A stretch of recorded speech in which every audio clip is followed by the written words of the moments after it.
Halo, assalamualaikum warahmatullahi wabarakatuh. Jumpa kembali dengan kami di Radio Sindiran Sindirun.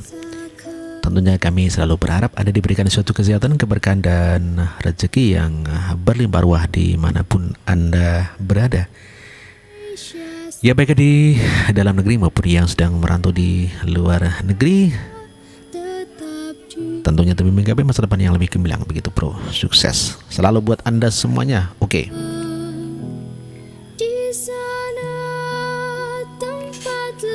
Oke, pada kesempatan ini kita akan membahas sebuah informasi di mana sidang ke-14 Ahok, jaksa penuntut umum kalah telak dan hakim akan bebaskan Ahok.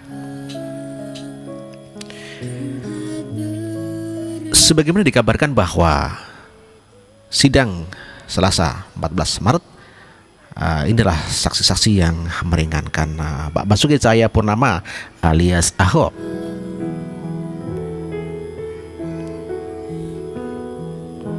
Pengadilan Negeri Jakarta Utara menggelar persidangan ke-14 dugaan penodaan agama yang melibatkan Gubernur DKI nonaktif DKI Basuki Cahayapurnama alias Jarot alias Ahok pada 14 Maret 2017. Sepertinya sebelumnya persidangan kembali digelar di Auditorium Kementerian Pertanian, Ragunan, Jakarta Selatan. Dalam agenda sidang hari ini, kuasa hukum akan menghadirkan sejumlah saksi yang akan meringankan. Kami menghadirkan 1 orang saksi ahli dan 4 orang saksi fakta, ujar kuasa hukum Sira Prayuna kepada Tempo Senin malam 13 Maret 2017.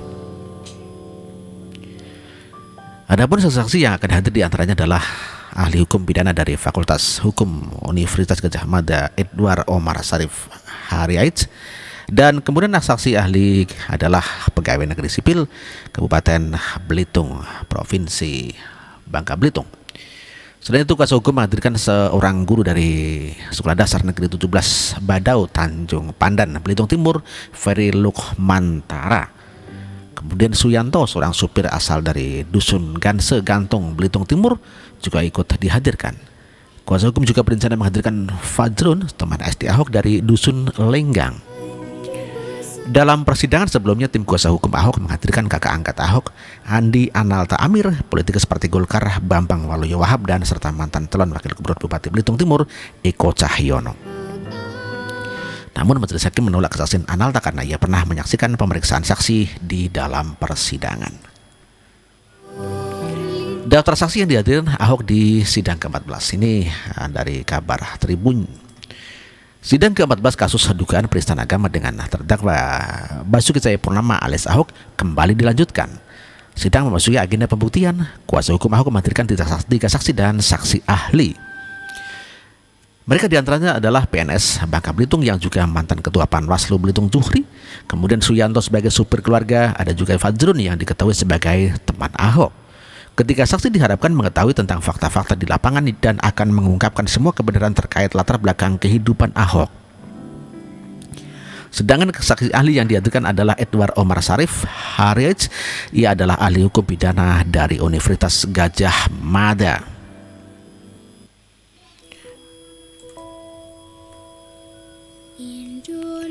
Sidang ke-14 Ahok, JPU kalah telak, hakim akan bebaskan Ahok. Ini argumentasinya. Ditulis oleh Vicky Finando.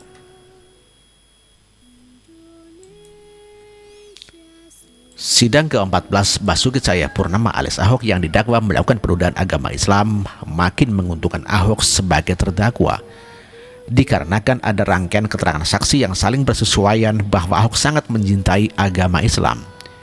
Keterangan yang saling bersesuaian tersebut sekaligus mematahkan unsur dengan sengaja dalam pasal 156A KUHP yang didakwakan kepada Ahok. Begini penjelasan hukumnya.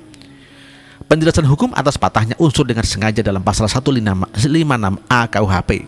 1. Unsur dengan sengaja dalam hukum pidana ada 2 syarat, yakni mengetahui dan menghendaki atau willing and wantons untuk membuktikan ada tidaknya perbuatan sengaja, dolus atau abjad. Apakah Ahok menodai agama dengan sengaja sesuai dengan apa yang didakwakan kepada Ahok?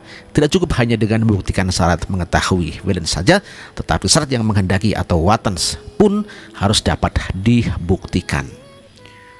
Menghendaki di sini maksudnya adalah, apakah Ahok menghendaki menodai agama Islam? Nah, di dalam syarat menghendaki inilah yang mengandung niat sehingga dilakukannya perbuatan tersebut dengan sengaja. Untuk menjawab terbukti ataupun tidak niatnya, maka syarat menghendaki itu akan dikaitkan lebih dahulu dengan niat atau foreknowledge yang jadi sumber dari menghendaki perbuatan itu dilakukan. Barulah mengetahui ada tidaknya niat dalam pidato Ahok di Kepulauan Seribu pada 27 September 2016. Niat dalam kasus Ahok bisa dikaitkan dengan rangkaian keterangan saksi yang menceritakan keseharian Ahok sejak Ahok kecil hingga menjadi Wakil Gubernur DKI Jakarta dan menjadi Gubernur DKI Jakarta. Tetapi hingga persidangan ke-14, unsur dengan sengaja yang berkaitan erat dengan niat tidak dapat dibuktikan sama sekali oleh penuntut umum. Karena niat baru bisa dibuktikan apabila ada dua syarat yang sengaja.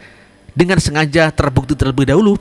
Jika dua syarat itu tidak bisa dibuktikan, maka tidak ada niat dalam pidato Ahok. Mengapa begitu? Iya, karena dalam unsur dengan sengaja mengandung niat dan niat harus sejalan dengan kesengajaan yang dilakukan dengan sengaja. Sedangkan dalam kasus Ahok tidak ada rangkaian sengaja yang sejalan dengan pidato Ahok. Justru yang ada adalah rangkaian bukti bahwa Ahok tidak pernah menodai agama Islam.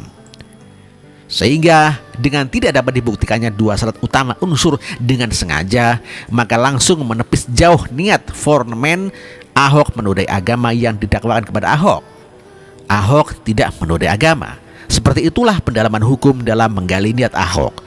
Cukup rumit, bahkan sangat rumit memang, tapi silakan dipahami pelan-pelan bagaimana cara menemukan dan menggali niat dalam hukum pidana. Dalam teori hukum pidana pun ada beberapa jenis kesengajaan. Kesengajaan yang dimaksud kesengajaan sebagai kepastian dan kesengajaan sebagai kemungkinan. Jika ketika teori sengaja, dolus atau objek tersebut dikaitkan dengan dakwaan yang didakwakan kepada Ahok, jawaban hukumnya tetap sama. Tiga teori sengaja itu tidak dapat membuktikan bahwa Ahok sengaja menodai agama Islam. Kesengajaan dengan maksud di dalam maksud terkandung niat untuk melakukan perbuatan yang dilakukan dengan sengaja dan itu berkaitan dengan dua syarat unsur di dalam dengan sengaja, yakni mengetahui dan menghendaki. Dua syarat itu sudah tidak terpenuhi, maka secara otomatis kesengajaan dengan maksud apapun menjadi tidak terpenuhi juga. Kesengajaan kedua, kesengajaan dengan kepastian. Ini juga tidak terpenuhi karena dua syarat utama dari unsur dengan sengaja tidak dapat dibuktikan penuntut umum. Karena kesengajaan sebagai kepastian itu berpegang teguh pada syarat dalam unsur dengan sengaja, yakni mengetahui dan menghendaki. Kepastiannya ada pada dua syarat itu. Jika dua syarat itu terbukti, maka niat bisa ikut terbukti, termasuk jenis kesengajaan terakhir. Kesengajaan sebagai kemungkinan sudah terbantah dengan keseharian Ahok sejak kecil di lingkungan keluarganya di Belitung Timur, menjadi Wakil Gubernur DKI Jakarta hingga kini menjadi Gubernur DKI Jakarta. Jadi kesengajaan sebagai kemungkinan ini sudah dikalahkan dengan keseharian Ahok. Unsur dengan sengaja tidak terbukti bisa dilihat dari adanya rangkaian saling bersesuaian dengan kehidupan sehari-hari Ahok. Fazrun, teman SD Ahok yang memberikan kesaksian bahwa Ahok selalu bersilaturahim saat Idul Fitri. Suyanto, supir keluarga Ahok, menerangkan bahwa Ahok pernah mengingatkan untuk sholat Jumat. Bahkan Ahok rela menunggu supirnya di dalam mobil agar sholat Jumat saja dahulu. Ini yang saya maksud rangkaian hukum yang mematahkan unsur dengan sengaja. Bahkan anak Ahok Nikolas pun disebut Suyanto pernah mengingatkan anak saksi agar tetap sholat. Tentu jika anak Ahok Nikolas saja bisa bersikap seperti itu artinya cara-cara Ahok dalam mendidik anaknya sungguh luar biasa karena mengajari anaknya untuk menghargai dan sangat-sangat peduli dengan agama lain. Diterangkan pula bahwa Ahok sering membantu membangun masjid dan pernah menaikkan haji 4 orang di kampungnya di Belitung Timur. Itulah rangkaian bukti bahwa unsur dengan sengaja sudah tidak bisa dibuktikan oleh penuntut umum.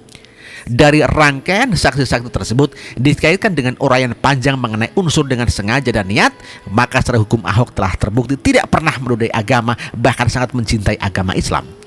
Dan hakim harus berani memutus bebas Ahok karena perbuatan yang didakwakan kepadanya bukanlah tindak pidana. Demikian ditulis oleh Ricky Finando. Ahok di sidang ke-14, DPR ngamuk, Jokowi vlog kambing mbek. Ditulis oleh Asarullah Hagu. Sidang ke-14 Ahok hari ini adalah sidang kisah hidup nyata Ahok. Benarkah Ahok terlahir sebagai penista agama? Apakah Ahok sejak anak-anak sudah menghina agama Islam? Apakah Ahok pernah menjadi Bupati Belitung Timur merupakan musuh besar agama Islam? Apakah Ahok sepanjang hidupnya berkali-kali menista agama? Jawabannya ternyata tidak. Dari kesaksian supir keluarga Ahok Suyanto diketahui bagaimana hidup Ahok sebenarnya. Ahok memperkerjakan Suyanto yang muslim sebagai supir keluarganya sejak tahun 2003. Menurut Suyanto, Ahok pernah mengingatkan untuk melakukan sholat Jumat. Ahok yang tinggal di sekitar perkampungan kerap membantu pembangunan masjid, dan lebih hebat lagi, Ahok menurut Suyanto pernah menaikkan haji 4 orang. Fajrun, saksi fakta Ahok lain, menyebut Ahok sebagai sosok yang tidak membeda-bedakan siapapun. Fajrun adalah teman Ahok semasa SD, itu menyebut Ahok sebagai sosok yang berjiwa sosial tinggi. Saat Idul Fitri, Ahok bersilaturahmi ke rumah orang muslim, dan begitu sebaliknya. Saat Natal, orang-orang muslim bersilaturahim ke rumah Ahok, termasuk Fajrun. Ketika ada pemilihan Bupati Belitung Timur, Fajrun mengaku memilih Ahok, padahal kakaknya sendiri Abdul Fatah maju dalam kontestasi Pilkada Belitung Timur itu. Fajrun mengakui bahwa dia memilih Ahok karena perhatian Ahok terhadap muslim. Ahok, kata Fajrun, adalah sosok yang bisa memberantas korupsi karena Ahok sendiri adalah anti korupsi. Kesaksian Juhri, mantan ketua panitia pengawas pemilu Bangka Belitung 2007, mengatakan bahwa setiap kali ada pilkada dan ada calon non-muslim mencalonkan diri, maka ada selebaran yang menyuruhkan untuk memilih pemimpin yang seiman. Hiranya, jika tidak ada calon dari non-muslim, maka selebaran masif yang memilih pemimpin yang seiman tidak ada. Dari saksi-saksi fakta Suyanto, Fajrun, dan Juhri, terlihat bahwa Ahok sejak di Belitung tidak memiliki riwayat memusuhi agama Islam. Malahan Ahok dikenal sebagai banyak membantu pembangunan masjid dan menaikkan haji 4 orang. Ahok juga sudah dikenal masyarakat dengan sosok yang anti korupsi. Tidak heran kalau Ahok pernah terpilih sebagai Bupati Belitung Timur yang mayoritas muslim. Bahkan Ahok hampir memenangkan Pilgub Babel jika tidak ada diserang dengan SARA. Sejak di Belitung Timur, Ahok sudah dijadikan sebagai korban SARA ketika ia mau menjadikan diri kepala daerah dengan argumen surat Al-Maidah ayat 51. Itu berarti dari kesaksian Suyanto, Fajrun, dan Juhri, di Belitung ada oknum-oknum tertentu yang mempolitisir agama demi ambisi pribadi. Jika kemudian saat melakukan kunjungan kerja 27 September di Kepulauan Seribu, Pramuka, Ahok menyinggung surat Al-Maidah 51, itu karena muncul lagi oknum-oknum politikus busuk yang menggunakan tameng agama untuk menjegal Ahok. Jadi surat Al-Maidah ayat 51 sengaja digunakan oleh oknum-oknum politikus busuk itu untuk kembali menjegal Ahok. Sama seperti di Belitung, jika Ahok pun mengingatkan masyarakat agar jangan mau dibodohi oleh oknum-oknum politikus busuk dengan memaknai pembenaran surat Al-Maidah ayat 51 itu. Sementara Ahok sudah menjalani sidang ke-14, dalam beberapa hari ini publik menyaksikan para anggota DPR di Senayan mengalami kepanikan. Ketika bantahan-bantahan mereka yang terlibat korupsi proyek Jumbo EKTP sama sekali tidak dipercaya oleh masyarakat, maka DPR semakin panik, marah, dan mengamuk kepada KPK. Apalagi KPK sudah mulai menebar ancaman bahwa sebentar lagi ada tersangka baru proyek EKTP. Jelas itu sangat menakutkan anggota DPR. Sekarang KPK benar-benar dijadikan musuh bersama oleh DPR. Para anggota DPR di Senayan kini melantunkan suara kur sumbang untuk merevisi Undang-Undang KPK. Tujuannya agar KPK di bumi Indonesia benar-benar tersunat dan terkebiri. Tidak puas sampai di situ, para anggota DPR kembali bersuara nyaring untuk mengintervensi proyek EKTP itu lewat hak angket. Nah, ini yang lucu dan gila. Para anggota DPR akan memberikan dirinya sendiri, jeruk makan jeruk, siapa yang percaya? Jika hak angket terrealisasi, maka anak dan nenek di kampung pun sudah paham. Kesimpulan akhirnya DPR akan bersimpulan bahwa tidak ada pelanggaran hukum dari proyek EKTP. Bisa jadi DPR malah menghantam KPK dan tuduhan bahwa KPK justru yang offside atau sedih gara-gara dengan membuat fitnah baru. Bukankah BPK yang disebut ngaco oleh Ahok sudah menyebut DPR dan pemerintah RSP bersih tak ternoda terkait proyek EKTP itu? Seakan nafsu para anggota DPR masih belum tersalurkan. Kini Fahri Hamzah mulai berkuar-kuar dan berteriak nyaring agar Ketua KPK Agus mengundurkan diri dari Ketua KPK. Alasannya Agus juga terlibat. Padahal publik paham bahwa jika Agus ikut berdosa proyek EKTP itu pasti tidak lolos menjadi ketua KPK. Agus juga akan mencoba menjegal investigasi kasus EKTP itu agar tidak sampai ke pengadilan. Namun Agus berani karena memang dia tidak terlibat. Tentu saja nafsu membara para anggota DPR untuk merevisi Undang-Undang KPK membentuk hak angket akan gagal dan menguap jika Presiden Joko Widodo tidak menyetujui. Dari pernyataannya terkait proyek EKTP itu, Jokowi jelas mendukung KPK untuk memproses siapa saja yang ikut terlibat dalam proyek itu, termasuk ketua DPR dan 2 anggota kabinetnya. Jokowi sangat marah. Bagaimana mungkin duit 5,9 triliun itu dikorupsi secara rame-rame, hasilnya KTP dalam bentuk kertas berubah menjadi plastik. Ini namanya keterlaluan. Saat ini para anggota DPR yang mengamuk sekaligus panik ketakutan karena akan ditelanjangi oleh KPK mencoba merayu Jokowi agar berpihak kepada mereka. Namun rayuan itu jelas tidak digubris Jokowi. Bukankah para anggota DPR itu ada yang mengotot membentuk pansus Ahokgate karena Jokowi mengaktifkan Ahok menjadi gubernur?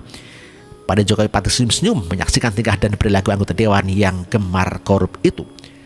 Sebagai respon rayuan DPR agar Jokowi menyetujui hak angket itu, Jokowi mengupload video blog tentang kambingnya yang sekarang berjumlah 10 ekor. Suara-suara kambing yang baru lahir itu bersuara mbek, mbek, mbek, seolah mengejek para anggota DPR yang rakus korupsi. Bahkan Jokowi ikut menyentil DPR dengan momen kelahiran anak kambingnya dengan bervideo ria.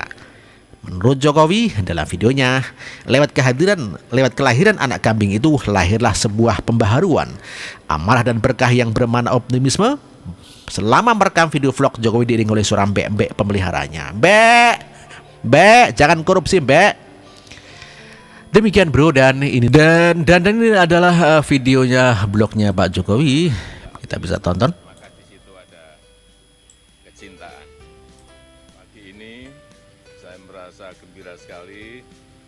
Alhamdulillah tadi pagi telah lahir lagi 2 anak kambing yang saya pelihara. Ini coba lucu-lucu ini. Lucu-lucu Pak ya? Dan yang ini lahirnya 2 minggu yang lalu. Jadi 2 bulan yang lalu lahir 1 ekor, seminggu yang lalu lahir 2 ekor, hari ini lahir 2 ekor. Jadi anaknya ada 5 dan induknya ada 5. Jadi sekarang saya punya kambing totalnya 10. Kelahiran ini adalah rahmat dari Allah, rahmat dari Tuhan Yang Maha Esa, dan kelahiran adalah sebuah pembaharuan, amanah dan berkah yang bermakna optimisme untuk masa depan. Di mana ada optimisme, maka di situ ada kecintaan. Oke, saya kira demikian bro, dan tentunya terima kasih atas perhatiannya dan mohon maaf apabila ada kekurangan dalam saya membawakan acara ini. Tentunya kami sangat berterima kasih sekali. Oke, terima kasih ya. Wassalamualaikum warahmatullahi wabarakatuh.